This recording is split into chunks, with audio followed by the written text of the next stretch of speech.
Hello, how's it going, everybody? Thank you so much for having me, and it's been a while since I talk here in front of the camera for this channel, due for an exam or task or whatever it is.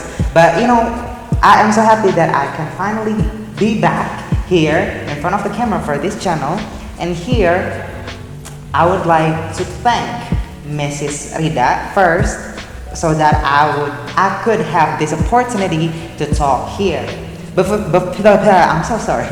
But before I start, I would like to introduce myself. My name is Afnizar M Zuelva A, and here I go by the name of Rosita, Ishan Maulana, Fadlan Ulumudin, and Pajatr Hamdani Madhali.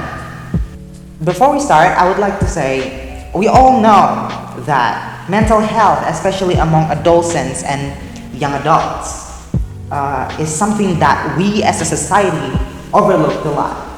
Whether people think that it's not important, or maybe they don't realize that it's important, or maybe they just don't care whether it's important or not.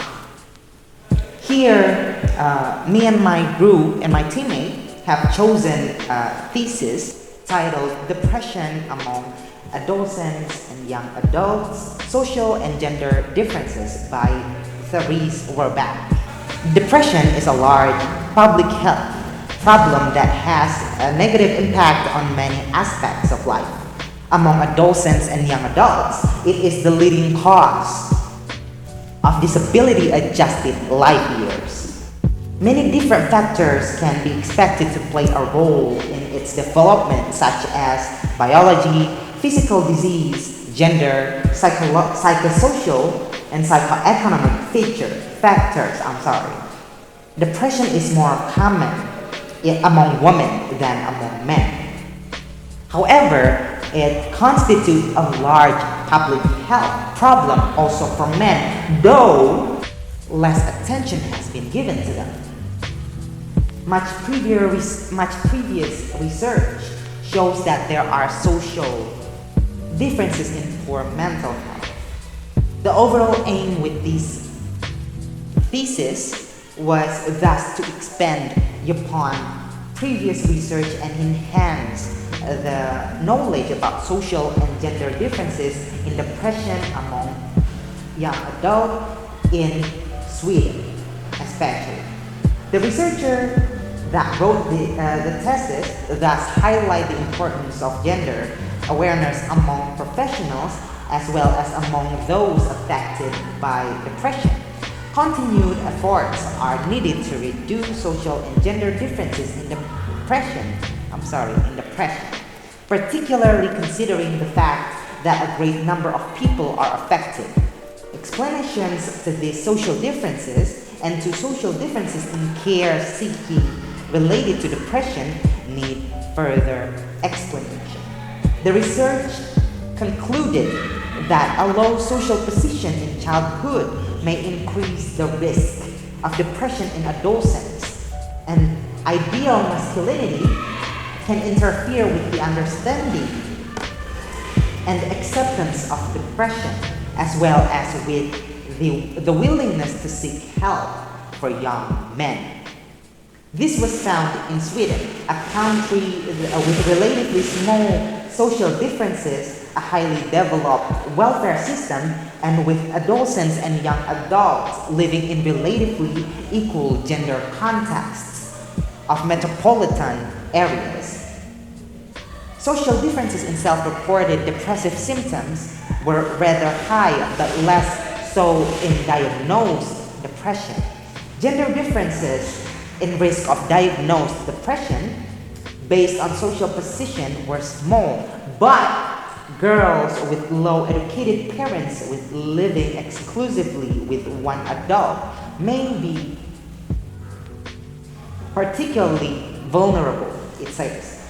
A low social position of the family can also increase the risk of a more burdensome depression among adolescents with depression, and so on and so on, and so many other things. The researcher again further highlight the importance of gender awareness among professionals as well as among those affected by depression, especially as young men.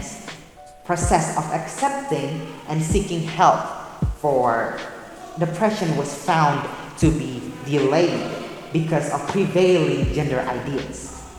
Continued efforts are needed to reduce social and gender differences in depression, particularly considering the fact that a great number of people are affected. Explanation to the social differences and to social differences in care seeking related to depression need further attention and explanation, as what I've said and what the research have said in the thesis before. Here I would like to end this video with saying that we as a human being, especially us men, I'm a man, I would like to say that it's okay to not be okay. I know it's so lame, it's so cliche, but I would like to say to not be okay is completely human. You don't have to go by the stereotype of those toxic masculinity, to those stigmas about men if they cry, if they are being depressed and whatnot, and all those stupid stuff. If you need help, seek help immediately and don't pause and hold back. It's very important for your mental health and it's important for the society. Thank you very much for the attention. I would like to end this video here. Thank you very much. Once again, it has been me, Afnizar M Zuelva A, and I also go by the name of Anthoup Uno, consisting of Ida Rosita, Ishan Maulana, Muhammad Fadlan Ulumudin, Pajatr, Hamdani, Madhali, and here we have talked about a thesis called Depression Among Adolescents and Young Adults, Social and Gender Differences by Therese Werbach. Thank you very much once again. Goodbye.